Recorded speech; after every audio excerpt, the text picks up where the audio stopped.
అందరూ ఎలా ఉన్నారు? దేవుని కృపను బట్టి మన అందరం మళ్ళీ కలుసుకున్నందుకు దేవునికి వందనాలు చెల్లించుకుంటున్నాను.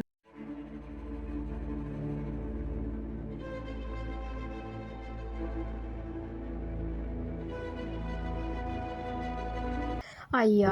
ఇప్పుడు ఇక్కడ మనం కష్టాలు పడి బతకాలి. ఏం చేద్దాం? సరేలే, ఇదిగో నేను ఇయన్నీ కొట్టేస్తాను. ఇది చెత్తంతా తీసుకెళ్ళి నువ్వు పక్కన వేసేసేయి. ఇక్కడ మనం ఒక చిన్న ఇల్లు కట్టుకుందాం అని అట్లా అంతా సిద్ధపరచుకొని ఇల్లు అంతా కట్టుకొని ఇంక వాళ్ళు అట్లా జీవిస్తూ ఉన్నప్పుడు ఇంకేమైంది, వాళ్ళకి 2 పిల్లలు పుట్టారు. కయీను, హేబేలు అని 2 పిల్లలు పుట్టారు.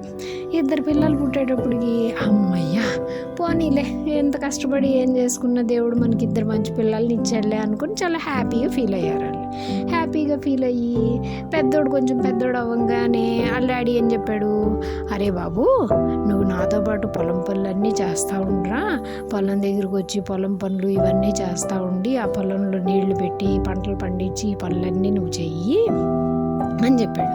చెప్పేటప్పటికి చిన్నోడు కదా, అందుకనే చిన్నోడిని ఏం చెప్పాడు, వాళ్ళ అమ్మను వాళ్ళ నాన్న ఏం చెప్పారు, నువ్వు వెళ్ళి గొర్రెలు మేకలు ఇవి ఉంటాయి కదా నాన్న, వాటన్నిటిని తీసుకొని వెళ్ళి ఆ కొండ ప్రాంతాల దగ్గర తీసుకొని వెళ్ళి అక్కడ అంతా గడ్డంతా మేపించి మళ్ళీ చక్కగా సాయంత్రం అయ్యేటప్పుడు వాటన్నిటిని ఇంటికి తీసుకునిరా, ఆ పని నువ్వు చెయ్యి, నువ్వేమో పొలం పనులన్నీ చెయ్యి అని చెప్పారు.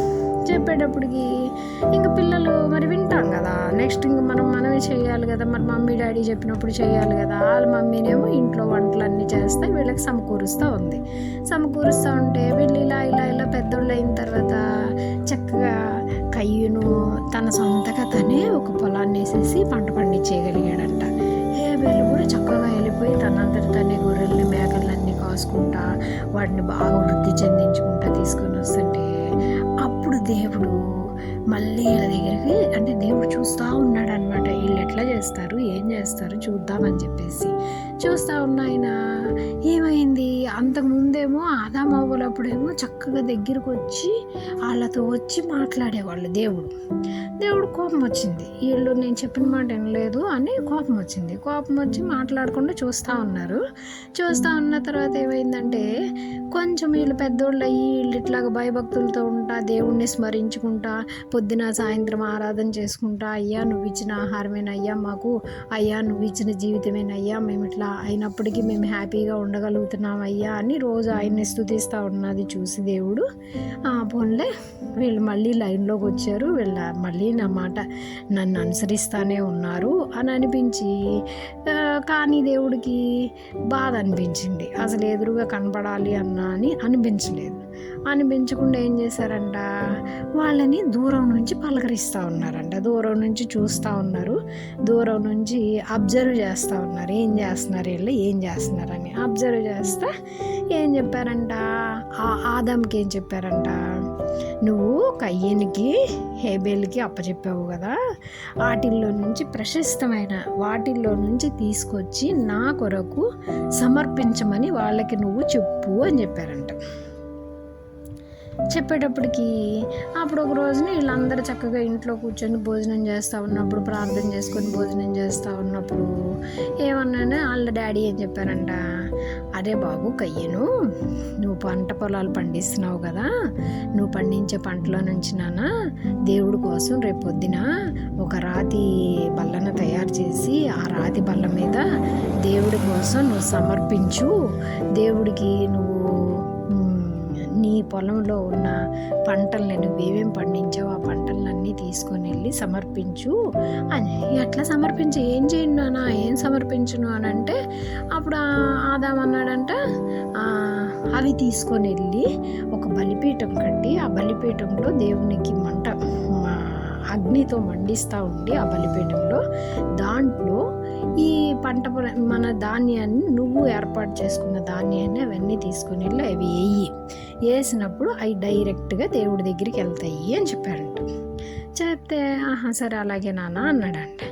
అప్పుడు తర్వాత చిన్నోడితో కూడానేమో, అరే బాబు హేబేలు, నువ్వేం చేస్తావంటే నాన్న, నువ్వు గొర్రెలు మేకలు ఇవన్నీ చేస్తున్నావు కదా, వీటిని తీసుకొని వెళ్ళి వీటిల్లో కూడా నువ్వు దేవునికి తీసుకొని వచ్చి దేవునికి వాటిని బలిగా అర్పించి ఆ రక్తాన్నంతా కార్చిన తర్వాత దాన్ని ముక్కలుగా కట్ చేసి దానిని నువ్వు ఆ బలిపీఠంలో నువ్వు వేసినప్పుడు అది దేవునికి మహిమకరంగా పైకి వెళ్తుంది, దేవుని దగ్గరికి వెళ్తుంది అని చెప్పాడంట.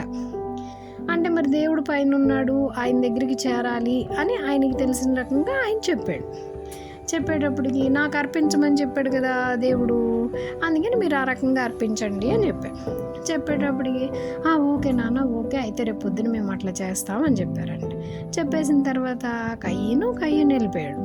కయ్యను వెళ్ళిపోయి పొలంలో పంట అంతా కట్ చేసేసుకొని అన్నీ అంతా వరి గోధుమలు ఇవన్నీ కూడా కట్ చేసేసి కుప్పలు పోసేసాడు, అంతా చేసేస్తూ ఉన్నాడు. మన హేబేలు కూడా గొర్రెల్ని మేకల్ని అన్నిటినీ తీసుకొని వచ్చిన తర్వాత కయ్యను ఏం చేశాడంట, వాటిల్లో నుంచి గిన్నెల్లో పోసుకొని పెద్ద పెద్ద గమేళాలు లాంటి వాటిల్లో పోసుకొని కొంత ధాన్యాన్ని ఏమనుకున్నాడంట, మంటలో ఏమంటున్నాడు మా నాన్న, ఇప్పుడు ఇంత బాగున్న విత్తనాలు ఇవన్నీ వేస్తాం ఎందుకు, ఎలాగో మంటలోనే కదా వేస్తున్నాము, ఒకటి వేసేద్దాంలో ఏం కాదని అనుకుని తీసుకొచ్చేటప్పటికి హేబేలు ఏమనుకున్నాడంట, అంటే చూడండి ఆలోచించే విధానం ఇద్దరికి ఒకటే చెప్పాడు ఆయన, మీరు చేసే పనుల్లో నుంచి మీరు తీసుకొచ్చి దేవుడికి ఇవ్వండి అని చెప్పాడు. చెప్తే కయ్యనేమో అట్లా అనుకున్నాడు, హేబేలు ఏమనుకున్నాడంట, అమ్మో దేవుడికి ఇవ్వాలని అంటే అసలు ఆయనే కదా ఇవన్నీ మనకి ఇచ్చింది, ఆయన ఇచ్చిన వాటిలో నుంచి అన్నప్పుడు మనం ఎంత జాగ్రత్తగా ఇవ్వాలి, మంచిగా బలంగా ఏముంది ఏ గొర్రెపిల్ల ఉందో చూద్దాం ఇందులో నుంచి అని చెప్పేసి ఆ గొర్రెపిల్లని తీసుకొని వచ్చి ఇది బాగుంది, ఇది చాలా బాగా ఫ్యాటీగా చక్కగా ఉంది, హెల్తీగా ఫ్యాటీగా ఉంది, సో నేను దేవుడికి ఇచ్చేటప్పుడు ఇలాంటి ప్రశస్తమైన దాన్ని మనం ఇవ్వాలి అని అనుకుని దాన్ని కట్ చేసి దాన్ని తీసుకొచ్చి దాన్ని అంతా బ్లడ్ అంతా తీసేసి ముక్కలు చేసి దేవుడు మరి అర్పించమన్నారు కదా అర్పించాడంట. అర్పించేటప్పటికి దేవుడు చూస్తూ ఉంటారు కదా పైనుంచి, ఎవరెవరు ఏం చేస్తున్నారు, ఏం తీసుకొస్తున్నాడు నా కోసం, ఏం చేస్తున్నాడు అని చూస్తూ ఉంటారు కదా.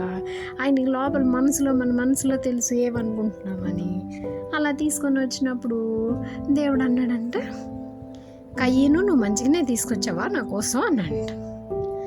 మంచిగానే తీసుకొచ్చాను దేవుడా, తీసుకొచ్చింది లేసాను కదా అంటే అని హేబేలు నువ్వు మంచిగా తీసుకొచ్చావా దేవుడా, నేను ఉన్న గొర్రెలు అన్నిట్లో కూడా మంచి గొర్రెని తీసుకుని వచ్చి నేను మంచిగా కట్ చేసి మంచిగా అంతా తీసుకొని వచ్చి నేను వేసానయ్యా అని చెప్పాడంట. చెప్పేటప్పటికి అప్పుడు వాళ్ళిద్దరూ ఉండగా దేవుడు ఏం చెప్పారంట, నేను హేబేలు అర్పించిన అర్పణని స్వీకరిస్తున్నాను, కయ్యను నువ్వు అర్పించిన అర్పణని నేను స్వీకరించట్లేదు అని చెప్పాడంట. చెప్పేటప్పటికి కయ్యను అలా చూస్తున్నాడంట. అర్పించేటప్పుడేమో ఆలోచన రాలా, అప్పుడేమో ఏదో ఒకటి ఇష్టం వచ్చినట్టు తీసుకొచ్చి ఇచ్చేశాడు. ఇప్పుడేమో నేను హేబేల్ది స్వీకరిస్తున్నాను, నీది నేను స్వీకరించట్లేదు అనేటప్పటికి అని అలా చూస్తున్నాడంట. చూస్తుంటే అవును, నేను శ్రేష్టమైనది తీసుకొచ్చి నాకు ఇవ్వాలి, నువ్వు శ్రేష్టమైనవి నా కోసం తీసుకొని వచ్చావా, సో అందుకనే నీ అర్పణ నేను స్వీకరించట్లేదు అన్నాడంట. అనేటప్పటికి ఇంకా కయ్యనికి దేవుడి మీద కోపం రాదుగా, దేవుడు ఎక్కడో ఉన్నాడు, దేవుడి మీద కోపం వచ్చినా ఏం చేయలేడు, దేవుడిని ఏం చేస్తాడు ఇంకా. అస్సలు వీడు కూడా ఏదో ఒక గొర్రెపిల్లని తీసుకొచ్చేసి ఇచ్చేసి ఉంటే దేవుడికి అసలు ఆ డిఫరెన్స్ అర్థమయ్యేదా అనుకుంటాం. మనం కూడా ఇంట్లో అలాగే అనుకుంటాం. పిల్లలు ఏమనుకుంటారు, అసలు వీడు చేయకుండా ఉంటే నన్ను కూడా అనేవాళ్ళ, వీడు హోంవర్క్ చేసేయబట్టి నన్ను దొబ్బుతున్నారు వీళ్ళు అనుకుంటాం. అట్లాగా లేకపోతే వీడు త్వరగా తినేయబట్టి నేను తినట్లేదని నన్ను తిడుతున్నారని అంట, లేకపోతే వీడు త్వరగా స్కూల్ నుంచి వచ్చేసాడు నేను రాలేదు కాబట్టి నన్ను తిడుతున్నాను. అట్లాగే ఎవరి మీద కోపం వస్తుంది, ఆబ్వియస్లీ తమ్ముడి మీద కోపం వచ్చేసేసి ఇంకా తమ్ముడి దగ్గరికి వెళ్ళిపోయి నువ్వు అట్లా చేసావు అని అంటే, అవును నాన్న చెప్పాడు కదా దేవుడికి ఇవ్వమని చెప్పాడు, దేవుడికి ఇవ్వమని అన్నప్పుడు మంచి మంచిగా కదా దేవుడికి ఇవ్వాలి అని మంచిగా కదా దేవుడికి ఇవ్వాలని అంటే ఆ మంచి ఇవ్వాలని ఏమైనా చెప్పాడా? ఏదో ఒకటి ఇవ్వాలని చెప్పాడు. ఏదో ఒకటి ఇవ్వచ్చు కదా నువ్వు కూడా. ఇప్పుడు నువ్వు మంచిది ఇవ్వడం వల్ల నేను ఇచ్చింది స్వీకరించలేదు ఆయన అని చెప్తున్నాడు. దానివలన నేను ఇప్పుడు ఎదవనైపోయాను దేవుడి దగ్గర అని చెప్పేసి కోపం వచ్చేసి ఇద్దరు ఇంకా అట్లా గొడవ పెంచేసుకొని ఏం చేశారు, అలా కొట్లాడేసేసుకొని ఆ కోపంలో ఏం చేశాడు, హేబెల్ని చంపేశాడు. అసలు కయ్యను చంపేశాడు. ఎందుకంటే అంత కోపం వచ్చేసింది. అంతే కదా, ఇప్పుడు మనం తప్పు పని చేసి అవతలోడు మంచి పని చేశాడు అన్నప్పుడు మనం చేసిన తప్పుకి రియలైజ్ అయ్యే మనుషుల కన్నా కూడా అవతలోడు చేసిన మంచి పని మీద కోపం వచ్చేవాళ్ళు ఎక్కువ మంది ఉంటారు. అందుకనే కోపం వచ్చేసి ఏం చేశాడు, చంపేశాడు. ఆ కోపంలో ఇద్దరు కొట్లాడుకుంటూ చంపేసేటప్పటికి హేబెల్ చచ్చిపోయినప్పుడు ఈ దేవుడు అన్నీ చూస్తున్నాడు కదా పైనుంచి. చనిపోయిన తర్వాత ఏమెరగనట్టు ఇంటికి వచ్చేసిన తర్వాత ఆదాము అవ్వ వీళ్ళందరూ భోజనానికి అంతా కూర్చున్న తర్వాత ఆయన ఆదాము అడిగాడంట, హేబెల్ ఎడ్రా అని అడిగితే, ఏమో నాకేం తెలుసు, నాకు తెలీదు, నేను పొలం పనులు చూసుకొని కదా వస్తున్నాను, నాకు తెలియదు. అవునా, ఏ పొలంలో ఉండిపోయాడో, ఎక్కడ ఇంకా మేపుతానే ఉన్నాడా ఆడు అనుకున్నారంట.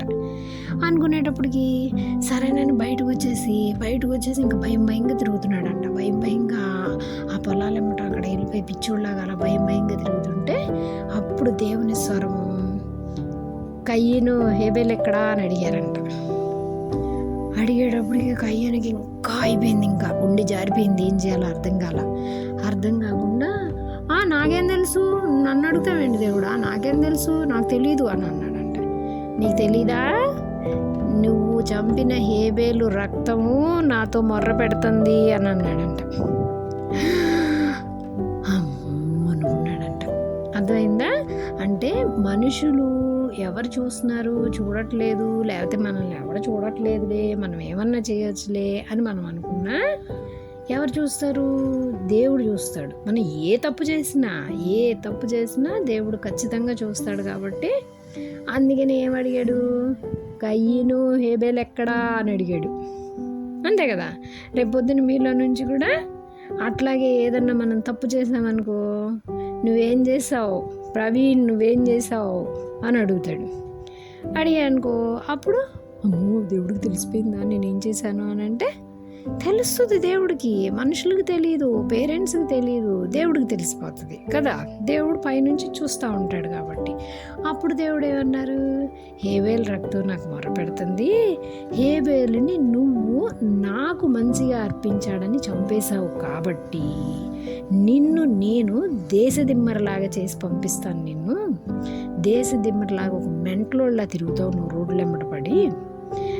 నీ జీవితం అలాగ అయిపోతుంది. ఎందుకనంటే నువ్వు ఫస్ట్ చేసిన తప్పు సరైన అర్పణ నువ్వు సరైన అర్పణ అర్పించకపోగా ఆ అర్పణని నేను స్వీకరించలేదని చెప్తే దాంతోపాటు నువ్వేం చేసావు, ఆ కోపాన్ని నీ తమ్ముడి మీద చూపించి తమ్ముడిని కూడా చంపేశావు.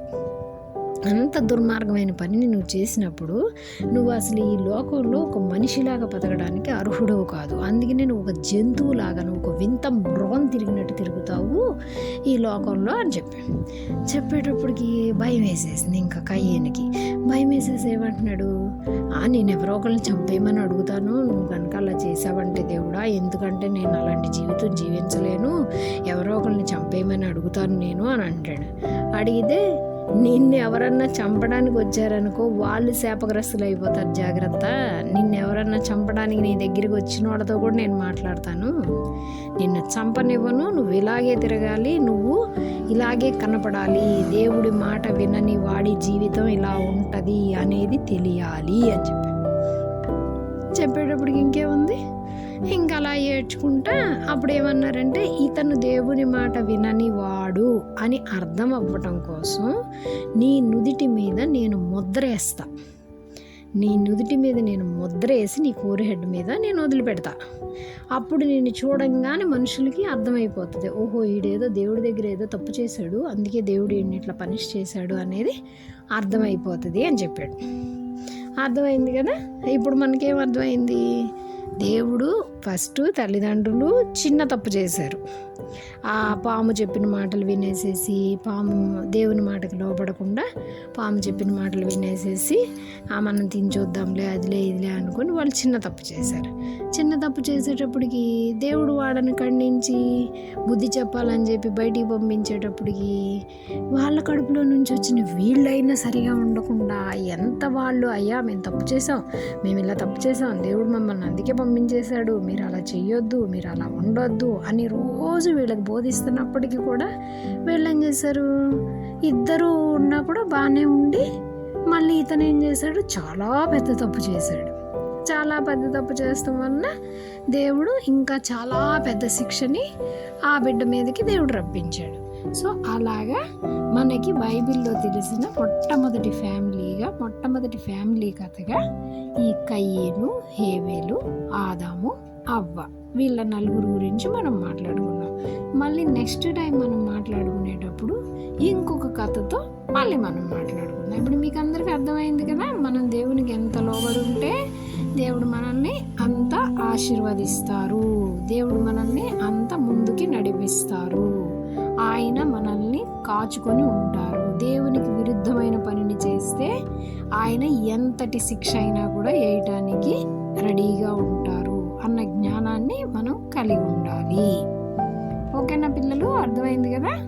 మళ్ళీ నెక్స్ట్ ఇంకొక స్టోరీతో మీ ముందుకు వస్తాను. ఓకేనా, బాయ్.